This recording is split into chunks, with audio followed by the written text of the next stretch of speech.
diarahkan untuk dibawa ke BNN untuk melakukan pemeriksaan rambut dan darah. Meski hasil tes urin yang sudah dilaluinya dinyatakan negatif, namun pesinetron Ririn Ekawati masih harus menjalani sejumlah pemeriksaan lanjutan dari tim penyidik Satres Narkoba Polres Metro Jakarta Barat. Padahal usai terciduk Sabtu malam lalu bersama 2 orang lainnya, Minggu malam kemudian Ririn sudah diperbolehkan pulang. Tapi Senin kemarin, Ririn kembali harus menjalani pemeriksaan sebagai saksi. Di momen itu, Ririn dikonfrontir dengan keterangan asistennya ITY yang dalam berita acara pemeriksaannya mengaku jika bosnya ikut mengkonsumsi narkoba jenis Happy Five. Ririn juga dikonfrontir polisi tentang pil Xanax yang ditemukan polisi saat menggeledah kamarnya di kawasan Tanah Abang, Jakarta Pusat. Pemeriksaan ini dilakukan secara transparan, ya. Karena kalau dari salah satu keterangan disebutkan dari saudara ITY bahwa setengah butir dari yang digunakan itu diberikan kepada saudari RE. Tapi di dalam pemeriksaan urin itu kemarin hasilnya negatif. Ini mungkin kadarnya terlalu kecil atau hal-hal lain, maka itu untuk memastikannya apakah benar saudara RE ini menggunakan psikotropika atau tidak, itu kami adakan uji yang lain. Kita lihat nanti ke depan, ini kan masih kami dalami dalam pemeriksaan. Tentu akan kami panggil pihak-pihak yang terkait untuk bisa menjelaskan sebenarnya Xanax ini bagaimana bisa berada di kediaman RE. Kalau keterangan awal itu pada saat kami melakukan penggeledahan, itu kami temukan bersama-sama dengan obat-obatan milik mendiang suaminya RE. Wah, aku kaget mendengarnya. Semoga semuanya berjalan lancar dan selesai dari masalahnya.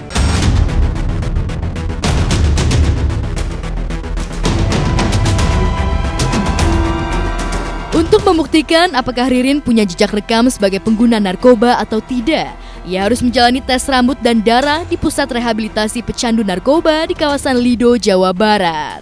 Lantas benarkah Ririn di masa lalu, Ririn pernah mengkonsumsi barang haram tersebut? Saya belum bisa banyak komentar Mbak karena belum nonton beritanya seperti apa. Kasih ya. Iya, aku belum dengar beritanya, ntar salah ngomong.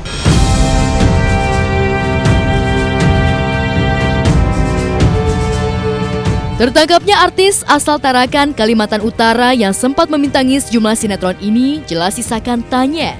Benarkah Ririn terciduk hanya karena apes akibat ulah sang asisten yang sebelumnya divonis positif narkoba? Atau sebaliknya, kakak dari pesinetron Rini Yulianti itu diduga mengalami frustasi pasca 2 tahun lalu ditinggal mendiang suaminya hingga tenggelam dalam narkoba?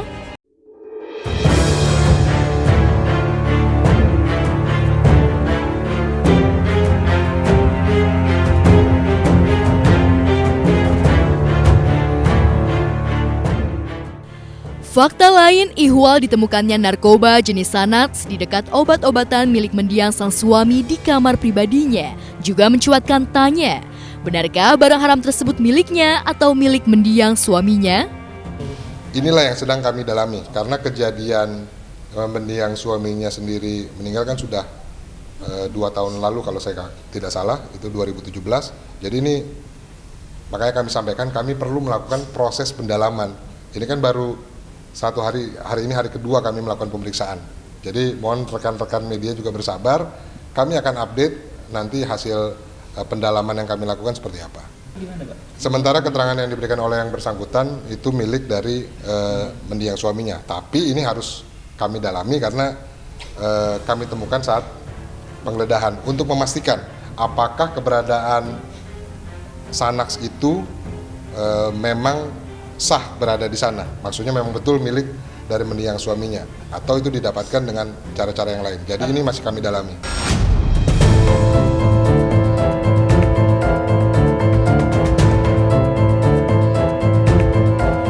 Baik Ririn maupun pihak keluarga hingga kini masih bungkam 1000 bahasa.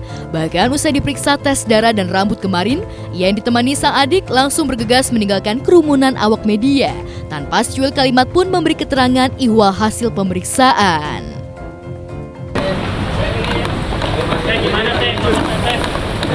Gimana tes setelah pemeriksaan? Gimana? Jelaskan gambar Ririn. Gimana teh? Mas, bentar dong mas. Mas sedikit. Mbak, apa mbak? Ririn, bentar dong mbak. Mbak, Larin, Ririn. mbak. Aduh. Udah, lepas.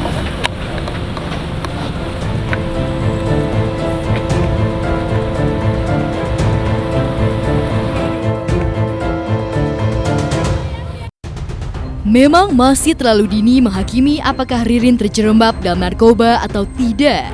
Apalagi hasil tes rambut dan darah masih belum bisa dipastikan. Butuh sekitar 3 atau 5 hari bagi pusat laboratorium forensik milik BNN. Jadi kalau untuk pemeriksaan dengan tes rambut itu dari BNN membutuhkan waktu sekitar 3 sampai dengan 5 hari kerja. Nanti kami akan dikabari kalau hasilnya sudah keluar. Nanti kami akan update ke teman-teman media. Status dari RE itu adalah sebagai saksi. Jadi setelah selesai pemeriksaan tentu yang bersangkutan akan pulang. Ya, jadi untuk hari ini kegiatannya tadi setelah pagi dibawa bersama anggota ke BNN untuk tes rambut, kemudian kembali ke sini untuk melakukan berita acara pemeriksaan tambahan. Jadi tadi sedang dilakukan konfrontasi, berita acara konfrontasi antara RE dengan ITY, asistennya. Ya prihatinlah dengan kasus yang ada itu pastinya, dan mudah-mudahan Ririn juga kuat ya, sabar menghadapi ini semua gitu.